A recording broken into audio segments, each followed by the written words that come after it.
I did my PhD in virology, and so that's what I'm going to be talking about both today and on Friday. And today we're going to do a general overview of the field, and then on Friday I'm going to talk about viral life cycles and try to bring the topic closer to maybe your area of study by talking about viruses as tools and applications in a variety of fields. So virology sounds like a very obscure field. Whenever I tell people I'm a virologist, they give me this look of utter confusion. But it's not really that weird when you think about it, because somebody out there is studying HIV and Hepatitis C and all these other viruses that we hear about. And basically all these people who are studying vaccines and drugs and other types of therapeutics and antibodies and different types of immune responses and regulation of viral life cycles, we're all essentially virologists. And virologists can also study biochemistry and molecular biology and structural aspects of viruses. And then there are also people who are not trained as virologists but use viruses as tools for energy and as vectors. And I'll talk about that more on Friday. So this is a picture of a bacteriophage. These are viruses that infect bacteria. And this is the first virus that I became familiar with. And I remember vividly because I was in 7th grade life science class, and when I showed up, my teacher had drawn a picture of a bacteriophage on the chalkboard, and I thought it was really strange, looked kind of like an alien. And I thought it was pretty bizarre that these things actually exist in nature. And this is a picture of a lot of different bacteriophage co-infecting a bacterium. So in today's lecture, I'm going to start off with a brief history and background on the field of virology. And then I'm going to define what a virus is. And I will also discuss different types of classifications of viruses. And then I'm going to end the class by going over examples of selected viruses from representative categories, such as the different types of nucleic acid genomes that they have. So we knew that there was a pathogenic agent other than bacteria that could be associated with infectious disease. But it wasn't until 1892 that Dmitry Ivanovsky described a non-bacterial pathogen that infected tobacco plants. And he was able to tell that it wasn't a bacteria using filtration methods, because bacteria would not go through the filter, whereas viruses are much smaller and they do go through the filter. And shortly after, Martinus Behring discovered tobacco mosaic virus, which is the virus that's infecting these tobacco plants. And he called it a contagium vivum fluidum, which translates in Latin to solid living germ. And he reintroduced the word virus. And the word virus comes from Latin, and it means a slimy liquid or a poison. And the term was also used in the 1700s to describe an agent that causes infectious disease, but at that time they did not know they did not know that it was something smaller than a bacteria. So at this point, we've studied about 5,000 viruses in some detail. However, we have identified millions of other types that we haven't had the opportunity to do further research on them yet. And viruses are the most abundant type of biological entity on the planet, and they are found in almost every ecosystem on Earth. So why is it important that we study viruses? In the 1960s, the US Surgeon General at the time, Dr. William Stewart, said that it's time to close the book on infectious diseases and declare the war against pestilence won. Now, at the time, we were using, we had very effective antibiotics, and we were also using vaccines. And society truly believed that these infectious pathogens were completely under our control. Well, we know that he's been proven wrong. To this day, viruses are still associated with very serious human illnesses, such as measles, HIV, hepatitis C, influenza, SARS, Ebola, dengue, and the list goes on. And in addition to humans, viruses can also infect animals and plants, and this includes household pets and livestock. And this is a very big problem for the livestock industry as well as the agricultural industry. And we still do not have effective vaccines and antiviral drugs against a number of important human viral pathogens, such as HIV, SARS, West Nile, hepatitis C, dengue.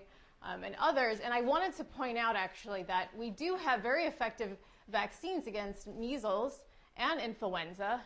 However, you hear in the news these days about outbreaks of measles and mumps and rubella in the United States and other countries in the developed world.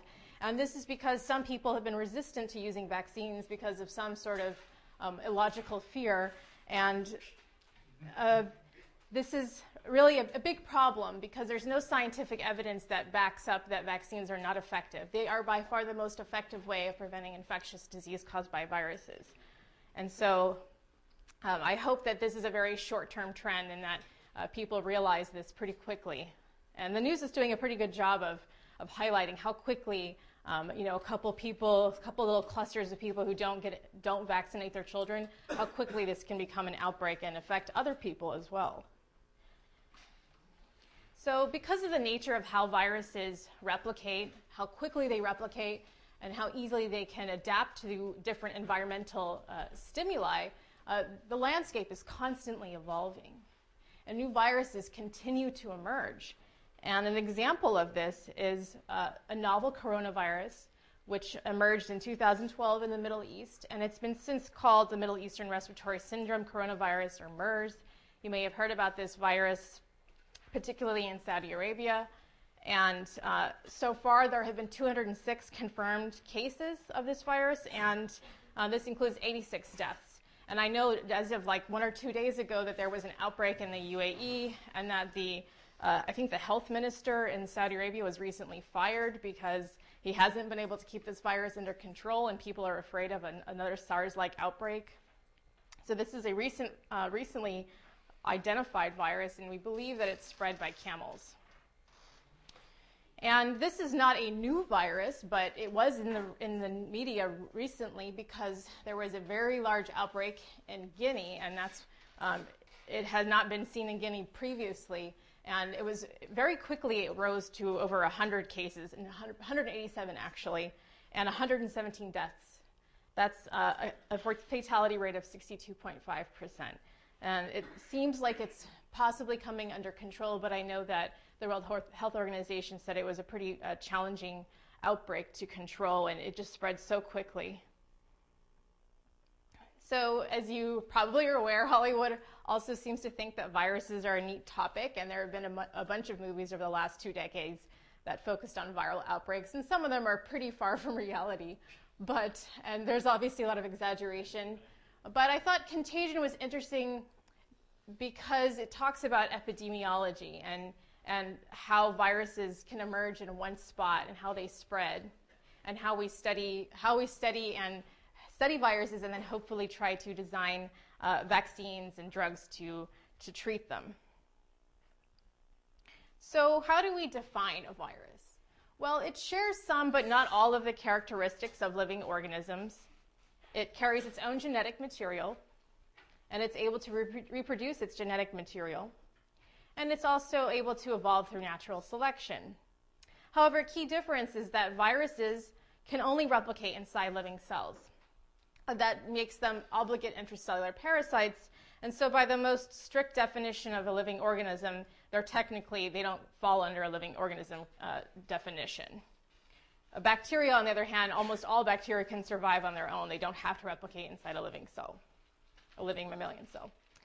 So viruses can infect all organisms, bacteria, fungi, plants, invertebrates, vertebrates, etc. And from the perspective of a nanoengineer, you can think of viruses as a naturally occurring organic nanoparticle or a nanomachine. So how large are viruses compared to other entities? So on the bottom end of this spectrum, we have the size of an atom, and on the high end, we have a frog egg at 1 millimeter. And to put it in perspective, this is animal and plant cells are about 50 microns, between 10 and 100 microns, and bacteria and mitochondria are about 1 micron. Well, flu virus is about 100 nanometers, but the range of viruses can be between about 20 to 200 nanometers in size, and that's a pretty big range. And so basically you can't see them without an electron microscope. So before I go any further on today's talk, I wanted to go over some key concepts and terminology that I'll be using today and on Friday. So viral genomes are obviously made of nucleic acid, so they can be DNA or RNA, and these nucleic acids can either be double-stranded, DS, or single-stranded, SS. So single-stranded positive sense RNA genomes encode the proteins, and so they're therefore infectious. If you take that RNA genome and you put it inside a cell, it's able to translate into proteins that encode the components of the virus or the machinery that's needed for replicating the virus. However, if it's the negative strand RNA genome that the virus contains, then this is not infectious until it's been copied into the sense strand, which is the mRNA that encodes all the viral proteins. Viruses can also be classified as enveloped or non-enveloped, depending on whether they contain an outer lipid bilayer membrane, which they usually take from the host cell. And viruses can either replicate in the nucleus or the cytoplasm of an infected cell. And obviously with a nucleus, we're talking about eukaryotic cells. But and the general rule of thumb is that if a virus has a DNA genome, it generally replicates in the nucleus. That's because that's where the DNA replication machinery is located. If the virus has an RNA genome, it tends to replicate in the cytoplasm because that's where RNAs can be translated into proteins by ribosomes.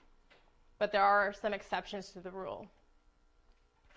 Viral proteins can be classified as structural or non-structural. And the structural proteins are the components of the viral particle. So if you isolate a virus particle, it's the proteins that are in that particle. And so this includes things like the capsid in the core, as well as envelope proteins if the virus has a lipid bilayer membrane. The virus can also include a number of non-structural proteins. And these are not packaged inside the viral particle, but they're embedded within, or they're encoded by its genetic material. And they become proteins once the virus has infected its target cell. And these proteins are important for the viruses to function inside the cell. And so these proteins are involved in replication of the genome, transcription of RNA. If the virus doesn't have, or even if the virus has RNA, it still has to be transcribed. Regulation of the host cell pathways, packaging and assembly of new viruses, as well as virulence. And the word virulence has to do with pathogenicity, or how the virus causes disease in the host cell, how it undermines the host. So this diagram, which I think is very colorful and very useful, is called the Virosphere, and this is an old one, and it's from the International Committee on the Taxonomy of Viruses. And this shows you the diversity of the viruses that at least we have studied so far. And the classification here is based on the nucleic acid that makes up the genome. And so you can see here we have double-stranded DNA genome viruses, single-stranded DNA genome viruses, single-stranded RNA plus, single-stranded RNA minus, and double-stranded RNA genome viruses. And there seem to be a majority of viruses that have RNA-based genomes. And on the outer circle, we can see, I don't know if you can see it from back there, but the little slices basically refer to the different hosts that these viruses replicate in. And so, for example, for a single-stranded RNA plus, which is a very large number of viruses that we've studied, they can infect bacteria, fungi. These are all plant viruses. These are viruses that infect invertebrates and viruses that infect vertebrates. And most of my experience has been studying single-stranded RNA plus sense viruses, although I have some experience studying double-stranded RNA viruses and single-stranded RNA minus viruses.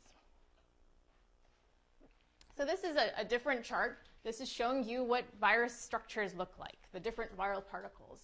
And in the top sort of third, we have the DNA viruses. And specifically, these are viruses that are infecting the vertebrates. So these are the ones that we probably think about the most.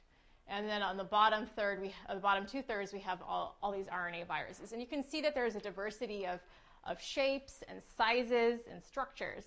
We have these sort of pleomorphic shapes that are very large. We have the icosahedral viruses.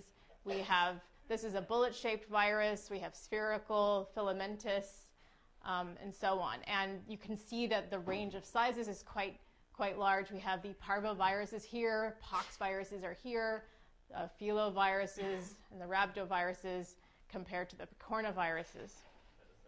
Yeah, so these single-stranded RNA viruses that are minus-strand, they have, well, all these different viruses encode replication proteins, and they often encode their own polymerase, and so there's a specific type of polymerase that will copy those, and will convert it to a plus strand, and then so on. And what about the RT? So the RT, yeah, I'll talk about this a little bit more later. That's reverse transcription.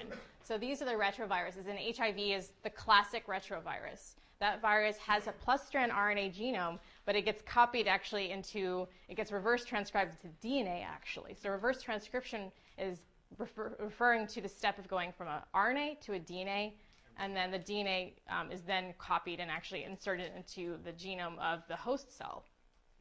So I'll talk about that a little bit more later, but good questions. So I'm going to start off the second half of the talk today and basically go over selected viruses from representative groups and talk about their genomes, their life cycles, and the diseases that they're associated with. So does anybody here know what Variola virus causes? All right, I'll keep it a surprise. So Variola virus is a pox virus, and I just wanted to show you here. It's one of the largest viruses that we know about. And it has a very pleomorphic shape, which means it doesn't really have a fixed, defined shape. And that's because it actually has a membrane on the outside. So this is a very large virus. It has an envelope. It's got a double-stranded DNA genome. And the genome is very large, and it's 186 kilobases. And it encodes a very large number of proteins. And this is known that these kinds of viruses encode so many proteins, it's quite unusual compared to some of the other viruses that I'll be talking about. And so the DNA is condensed within this core structure, this red thing here, and then there's actually a core envelope, and then on the outside there's actually a second lipid bilayer, and so that's pretty unusual. This virus actually has 2 lipid bilayers, and there are some lateral bodies in between. So as I mentioned, there's a lipid envelope, and it surrounds this large complex core structure where the genome is located. And interestingly, I'd mentioned before that DNA viruses tend to replicate in the nucleus because that's where the DNA replication machinery is for the host, but this one is an exception to the rule. Variola virus replicates in the cytoplasm and encodes its own machinery to do this. And Variola virus is the causative agent of smallpox. And so this is a picture of somebody back, I guess this must have been maybe I think this is the 1930s actually, and this was a public health sort of PSA from the New York State Department of Health, and showing people that they should get vaccinated, because this is what happens if you get smallpox. You get it manifests as a febrile rash, illness with skin lesions that are called pox. And although we think of chicken pox as also causing pox, it's not the same. They're not the same virus. Similar, but not in the same family. So this is a very highly contagious virus, as you know, and the mortality rate is pretty high, between 30 and 40%.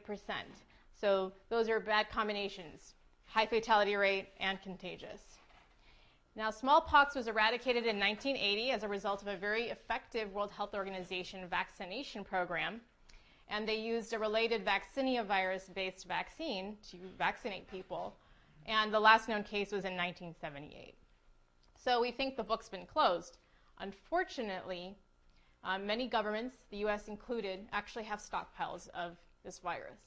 And what that means is there's still a chance that somebody could weaponize smallpox and release it into the environment and use it for biowarfare. And so the military continues to vaccinate troops using a vaccine that's not approved for regular civilian use. And the U.S. government is stockpiling a newer vaccine in case of a biowarfare event. So this is definitely still something that we care about. Viruses, we always think that we've controlled a virus and then it comes back and surprises us.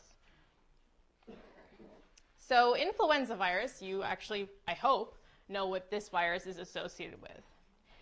So this is a much smaller virus than Variola virus. And It's 100 nanometers. I showed you that. It's about half the size. And this virus is also enveloped like Variola virus. However, its genome is made up of segmented negative strand RNAs, and it has 8 segments, which you can see here. And they have a combined length of about 13.5 kb and encode 11 proteins. This is much smaller than Variola virus, which has 186 kilobases and 75 proteins. So this is another exception to the rule.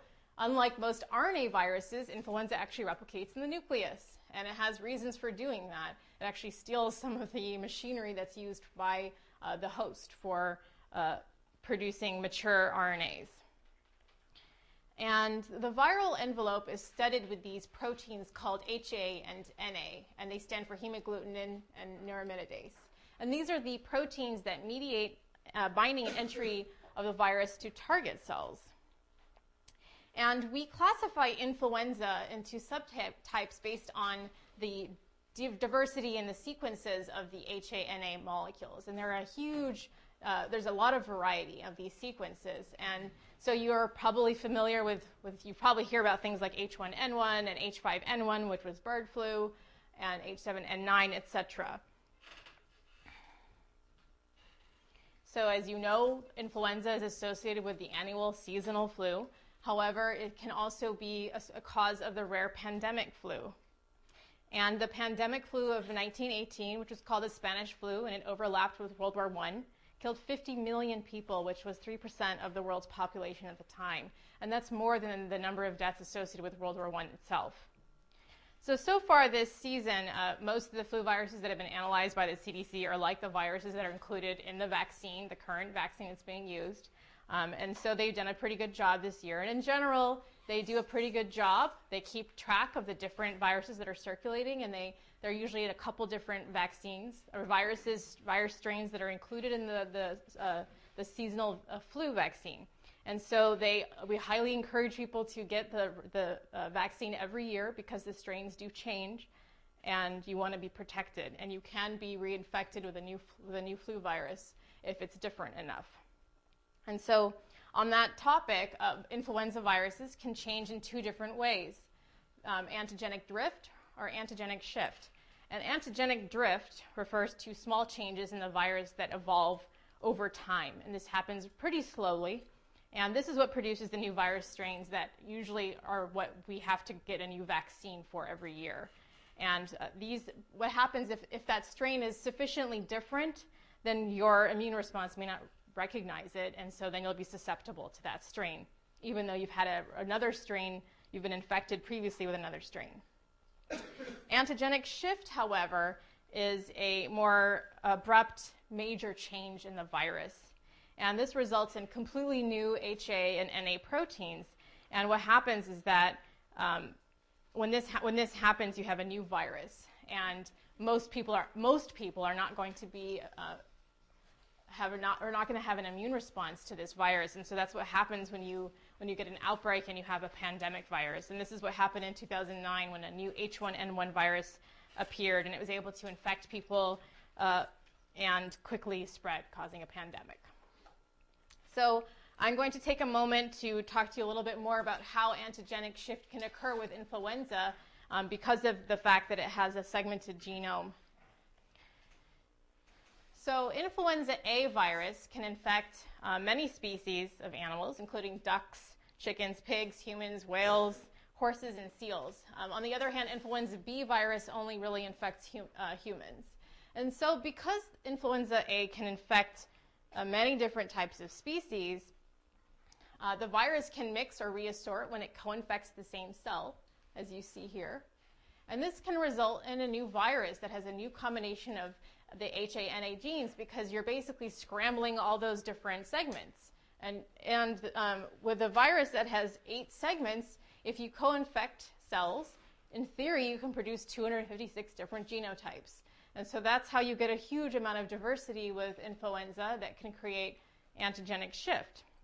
And what's the problem is if you get one of these viruses and it can be transmitted directly to a human, it'll be immunologically distinct from the previous circulating strains that people have been seeing, and it can result in a very high infection rate and lead to a pandemic.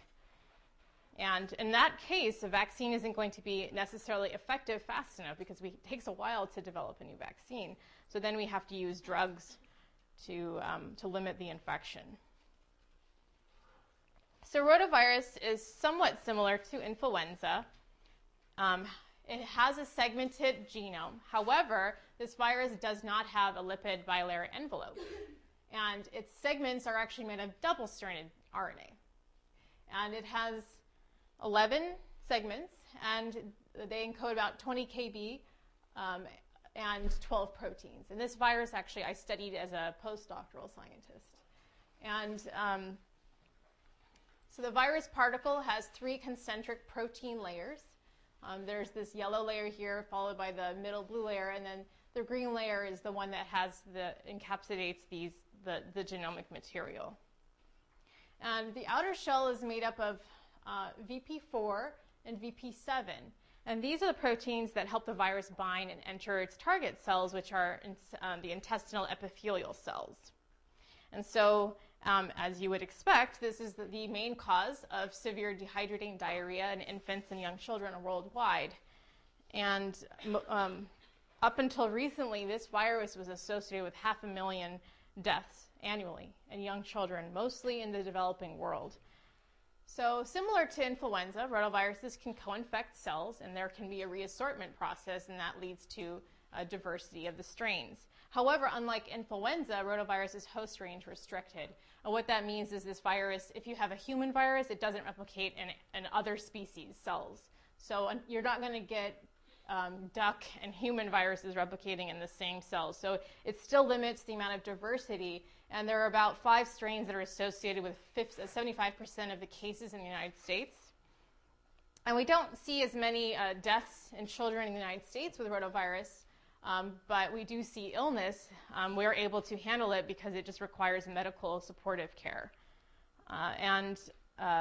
Although adults can be infected with a new rotavirus strain, the disease tends to be less severe or even asymptomatic because we have a pretty strong natural antibody-based immune response. And about 8 years ago, there were 2 vaccines introduced from GSK and Merck. They've been shown to be pretty effective in children worldwide. However, another vaccine was recently approved. This is a vaccine that was developed in India, and it's priced at a much lower price, and so it has a number of advantages, and there's a lot of excitement about this new virus, this new vaccine. So I'll talk to you now about a big one, HIV. So this is an enveloped positive strand RNA virus, and this is the one that goes through a reverse transcription step. And so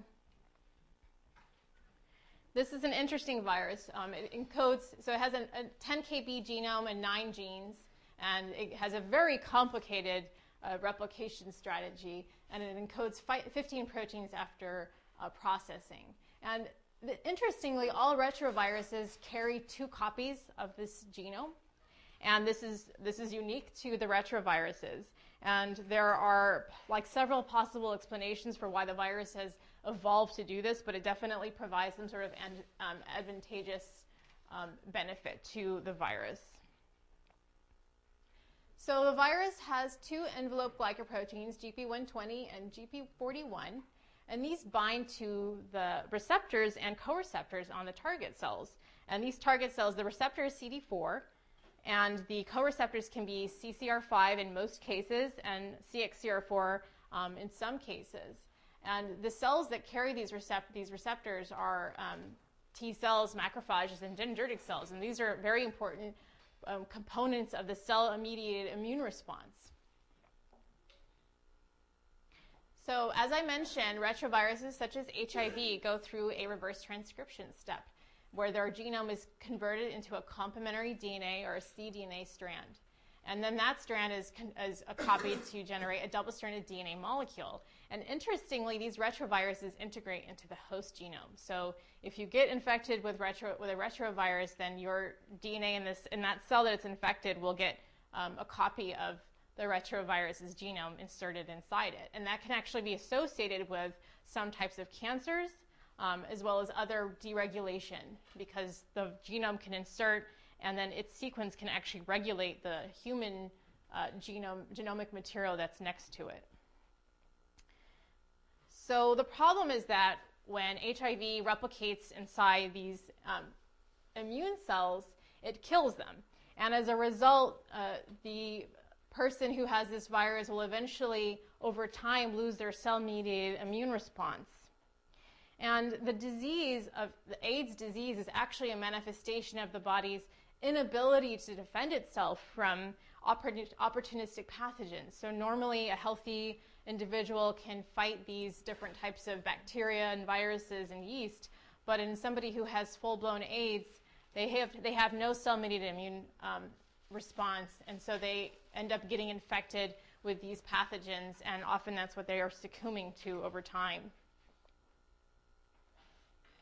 And currently the estimate is there are 34 million people infected worldwide. And the current method of treatment is still limited to antiretroviral drugs. That's a cocktail of a bunch of different drugs that target different parts of the viral life cycle. And these drugs can only manage or limit the infection. They don't cure the infection in like almost all cases except for like 2. And there's been a huge research effort over the last couple of decades to develop an effective vaccine. There have been several clinical trials, but so far we haven't seen a very good vaccine, a very effective vaccine. And so there's still some work that needs to be done. And I just wanted to point out that the problem with RNA viruses is that they can evolve very quickly because their replication machinery doesn't have a proofreading mechanism. What that means is it allows the virus to introduce mutations every time it replicates, and that creates a diversity of sequences which encode potentially different proteins. And so now you have a bunch of different viruses, and when you have selective pressures, one of them, or even if it's just 1 out of 1,000, if that's the only one that will survive, you now have a virus that's able to overcome some sort of a challenge by a new drug, which is why we have to use a cocktail of drugs that target different parts of the viral life cycle. And sometimes people have to go through a couple different cocktails over their lifetime to manage this virus. So hepatitis C virus is also an enveloped virus like HIV. And its genome is also a positive strand RNA. However, it does not go through a reverse transcription step. This is a pretty small virus. It's about 60 nanometers, so it's on the lower end of the scale. And this is a blood-borne pathogen similar to HIV, and it's mostly associated with IV drug use and poorly sterilized medical equipment and blood transfusions. So the genome is about 10 kb, pretty small, and it encodes about 10 proteins. And it replicates in the cytoplasm of liver hepatocytes. And this virus encodes an RNA-dependent RNA polymerase. And similar to the RNA-dependent DNA polymerase, or the RDRP, actually it's the RT of HIV, it introduces a lot of mutations because it doesn't have proofreading ability. And this is advantageous for the virus because you get a huge amount of genetic diversity, and we often refer to viruses like hepatitis C and some of the other ones as a quasi-species because there's so much genetic diversity that as a percentage of the genome material, there's a huge amount of diversity. So the estimate is that there are about 130 to 200 million people infected with hepatitis C worldwide. And 80% of the infected people will develop a chronic infection. And in some cases, this can lead to cirrhosis and liver failure and hepatocellular carcinoma, which is liver cancer, and sometimes in death. And HIV and HCV infection is the leading cause of liver transplantation.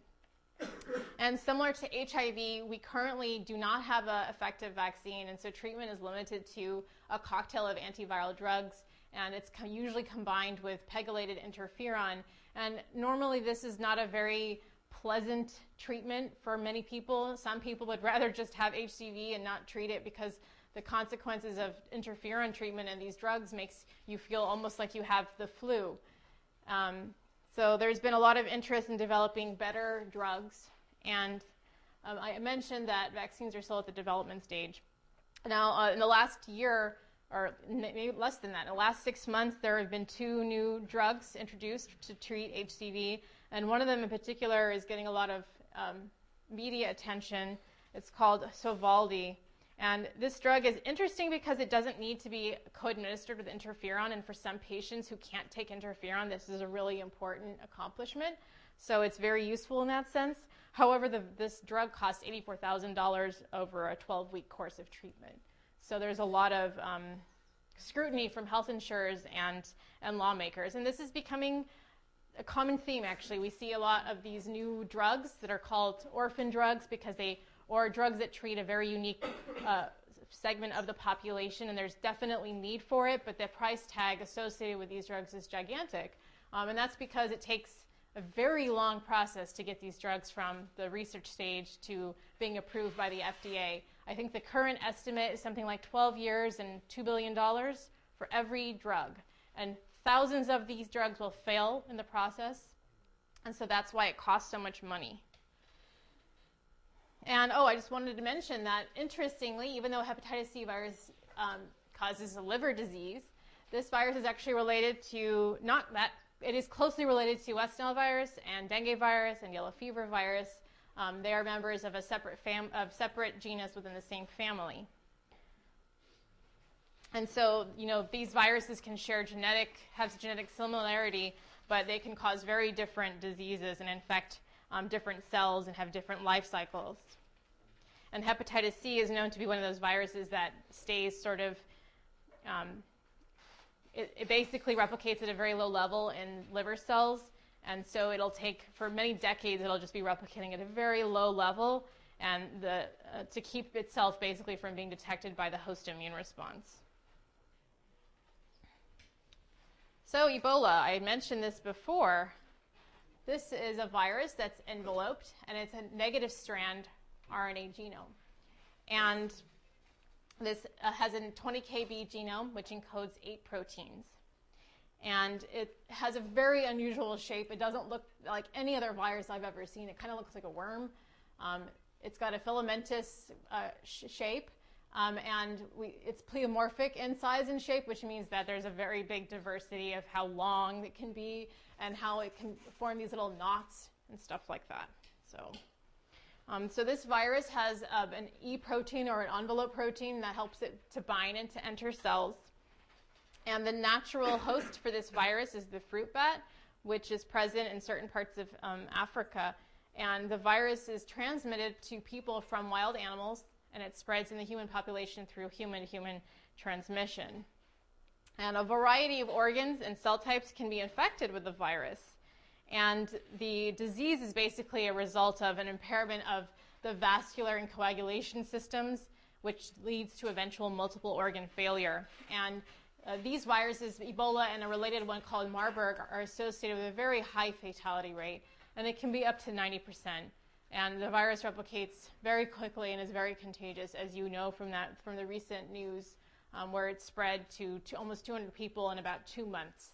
And is very hard to control, and there are no effective vaccines or antiviral drugs for this virus. So if you get it, basically it's supportive care immediately because there's nothing else that can be done. So obviously there's a lot of research that's being done to develop a vaccine or a drug for this virus. Question? Yes? Is there a way to prevent it from spreading from a person? There's really no way to prevent it if it's already happened. But the point is that people wear these full body suits. And they obviously, I think in many of the cases, people were in contact with a sick relative in the clinic and just touching them. And it's not an aerosolized, it's not a virus that's from breathing. It's a bloodborne pathogen. But just being present and touching somebody, it can spread through the skin or through other secretions. And so through the saliva, and so unfortunately, and then people sometimes they died from the disease and then they bury them. So that funeral burial process is associated with people getting infected. And so people, I think awareness is the biggest thing, and basically implementing very strict containment. As soon as somebody is suspected of having that virus, they have to keep them away. And it's like in the movies, they have to be in like the best type of containment facility that you can provide. And that's difficult to do in certain parts of the world where people don't know, and there aren't these types of medical facilities available in villages. So, and sometimes people are sick and they cross borders to find the nearest hospital, and that time they've spread the virus to other people. So there are drugs that are in development, but none of them have been shown to be effective. And the problem actually with a lot of these viruses, these like nasty ones that we hear about, is you can't do a clinical trial where you give people Ebola and then see if the drug will work. So it's actually a really big challenge, because the only way to show that the virus that you've developed a new therapeutic is to use animals. And so you have to find an animal that's a good model. And right now we have this system called a 2-animal system, where you have to have 2 different species. It's usually like a small animal, and then often it's a non-human primate. And those are the 2 models that you have to demonstrate that this drug will work. And it's not 100%, but it's the best that we can do. So there are currently different types of interesting treatments that are in research, and some of them are different clinical stages. That just because they're in clinical stages, so there could be virus or treatments that are very close to being approved, but they're still in like clinical trials. So that process can take a couple years, and so they go through like a safety trial first, and then they go through an efficacy trial to show that they work. And that can only happen, obviously, like I said, efficacy can only happen in animals, but they can show safety in humans, where they don't have Ebola virus, but they just show that the drug is well tolerated, for example. And then they are doing things where they're trying to target the RNA. That's one way to do it. There are other methods where they target proteins. So that's definitely one of the approaches. So to conclude today's talk, I've shown you the viruses share some, but not all of the qualities of living organisms, and that they are unique, obligate intracellular parasites, that they come in a variety of flavors with different genomes, DNA, RNA, single-stranded, double-stranded. They have many different shapes. They can be pleomorphic, filamentous, spherical, icosahedral, and they come in a variety of sizes from 20 to 50 nanometers up to 200 nanometers, where Variola virus is. Viruses can infect bacteria, fungi, plants, invertebrates, and viruses, because of their ability to replicate very quickly and produce a lot of different genomes, they are constantly evolving and adapting in response to various environmental pressures. And so it's unlikely that the world will ever be free of viral disease. And we still to this day have a number of human pathogens, viral pathogens, that lack an effective vaccine or antiviral drugs. And so there's definitely still a need to study virology.